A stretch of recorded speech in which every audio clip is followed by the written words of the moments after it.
Hey, Dan Passarelli here. Well, it's Friday when I'm recording this, and I'm going through my my retirement account, looking at some long-term holdings, because what I do is I use covered calls on a regular basis to make a little bit more money on stocks that I already own. This video is going to be specifically about doing an adjustment.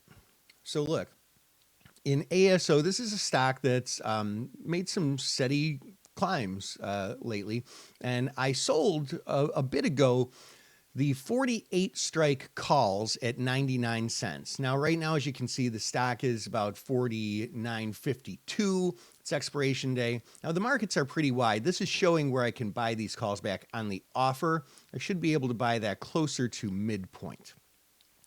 So one thing to note here is, look, so I originally paid 99 cents for these. Now I'd have to buy them back at, just say we can buy them mid-market, about $1.52 or so, right? Close to parity, maybe $1.55. So I'd be losing, $1.55, let's just say minus 99, be losing about 56 cents. Now, this is where a lot of people who are new to trading covered calls get upset and say, oh, no, this didn't work. I actually lost money on that call. Well, no, losing, but if I go like this, I click roll. So here's the covered call that we're closing, and it says sell to open. Now I'm going to go out to December 9th, and I'm going to sell the 53 strike in the December 9th expiration. Now, a couple of things here. Let's just say, for argument's sake, I can get filled mid-market.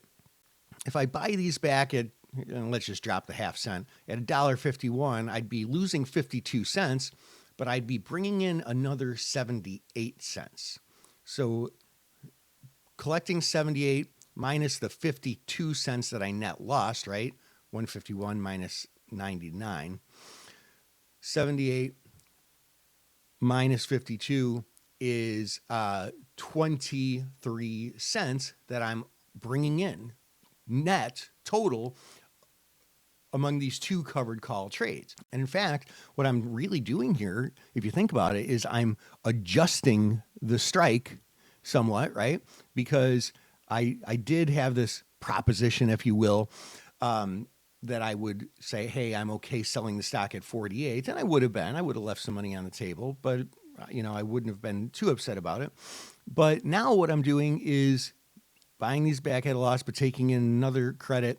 So keeping the credit of, just call it 23 cents, but I'm rolling my strike up another $5. So I get to keep all the appreciation from wherever I bought the stock. I forgot where it was, all the way up to 49.50. But now if it goes up above 53, I get to keep all that further upside appreciation, which is about like 10% higher, right? 53 minus 48 is $5. $5 divided by 48 is a little bit more than 10%, right? So like when you think about covered calls as a system and you do proper adjustments, this can be an extremely powerful system. This is Dan Passarelli, Trade Smart.